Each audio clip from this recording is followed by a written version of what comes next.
Whether they listen or refuse to listen, they shall know that there has been a prophet among them.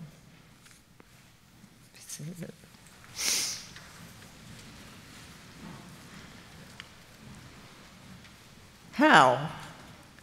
How could they know? And how can we know when there is a prophet among us? I hate to be cynical, but are we to trust just anyone who says, "Thus says our sovereign God"? The Theological Dictionary of the Old Testament tells us that the main criterion is whether what has been predicted takes place. Well, yes, but that could take a very long time to discover and is not especially helpful in the moment. To begin with, prophets tell the truth, which is usually not what we want to hear. And when we really, really don't want to hear it, prophets become martyrs. They point out the logical consequences of our behavior. Stiff necks and hard hearts lead to disaster. Ezekiel is called to warn the people of Israel, and Walter Brueggemann asserts the central pastoral office is to make people aware. Prophecy, like prayer, begins with the acceptance of things as they are. When we are honest, we share a sense, an overpowering sense of the mismatch between the God we profess and the actual reality of our world. Now, let me be clear, acceptance is not resignation. Acceptance is the awareness, acknowledgement, and assessment of reality. Resignation is a condition of accommodation, defeat, and silence. This is what false prophets counsel, assuring us that everything is just fine. Prophets are humble and self-aware. Pointing to their youth, inarticulateness, or general unworthiness, they initially resist speaking for God. False prophets, in contrast, are self-aggrandizing, boastful, and bombastic. Prophets are characteristically poets. It is said those whom the ancient Israelites called prophets, the equally ancient Greeks called poets. Paul Ricoeur explains, people are changed not by ethical urging, but by transformed imagination. Prophets understand the distinctive power of language, the capacity, as Brueggemann puts it, to speak in ways that evoke newness, fresh from the word. False prophets cannot imagine, and so do not desire, anything beyond the status quo. In cliché and stale rhetoric, they stifle the language of newness. Prophets are partisan. They speak to the historical moment, the concrete community, the particular situation. False prophets serve the imperial gods, who cast eternal votes for the way things are. Prophets tell the truth and raise our awareness if we allow them to. Brueggemann points to Moses as the paradigmatic prophet who evoked in Israel an alternative consciousness that saw the lie in empire's false claims to authority and power. Liberation begins in the capacity to grieve, because, he says, that is the most visceral announcement that things are not right. Prophets speak not from anger, but from anguish, an anguish that cries out for hope, not denial, not optimism, but a decision against despair. False prophets preach with calculated histrionics, As more and more notice that the United States is exhibiting the classic symptoms of an empire in decline, they scream hysterically that the national security is threatened, not by North Korea or Russia, but by Canada, Latino children, Muslims, NATO, the European Union, and fake news. Prophets tell the truth, urging us to let go of the old ways, which is not an easy task for anyone. The Exodus was wrenching for both the Egyptians and the Hebrews. Pharaoh was humiliated, the Egyptian gods were exposed as powerless, and the labor force vanished.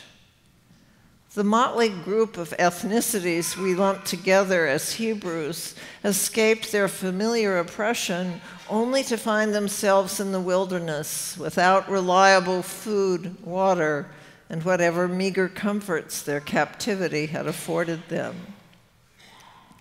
We can and do become accustomed and then attached to just about anything. There is a joke that goes, "Have you heard about the Buddhist vacuum cleaner?" Are you kidding? What on earth is a Buddhist vacuum cleaner?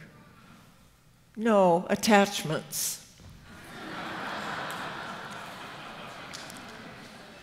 If we think about the philosophy of non-attachment at all, we usually associate it exclusively with Buddhism, which for most Westerners is not the default source of guidance for everyday living.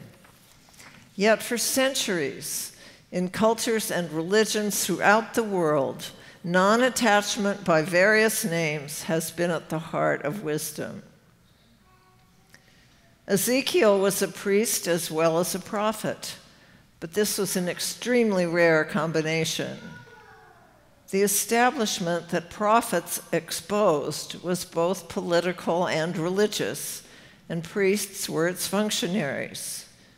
It was the rare priest whose potential prophetic vision was not clouded by attachment to the institution. The most insidious attachments Americans have are to our illusions about ourselves and our country. In Notes on a Foreign Country, An American Abroad in a Post-American World, Susie Hansen writes of her discomfort following the election of 2016. Confusion over the meaning of one's country and over that country's place in the world for anyone, but especially for Americans, might be the most foundational identity crisis of all. National boundaries in other parts of the world have shifted frequently and often violently.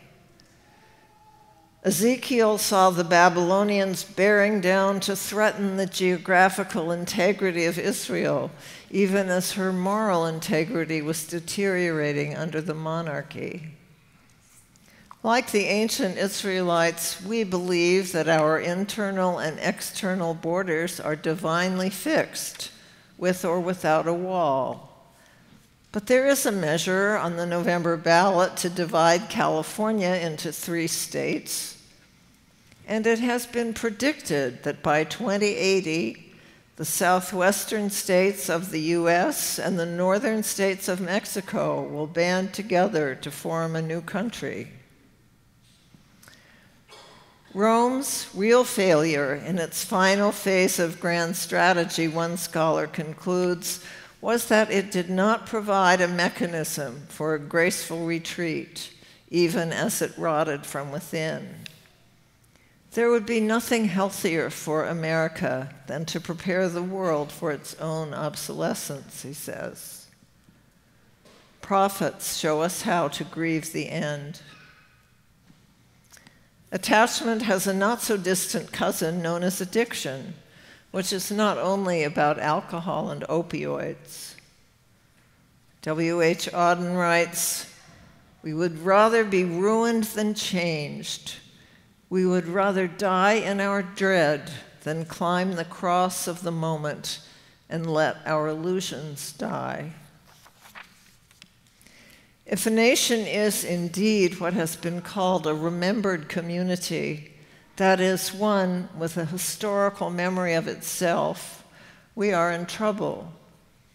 In the time of Ezekiel, Israel remembered the history of covenant as a happy relationship between a gracious God and an obedient people, while the prophet read it not as a working relationship, but a history of an ongoing violation. Our national memory is faulty by design. Our founding myth does not resonate with most current American residents. And even a cursory look at both historical and current events reveals the hollowness of our professed ideals. Prophets tell the truth. For the last 18 months, there has been a growing chorus of, "This is not who we are.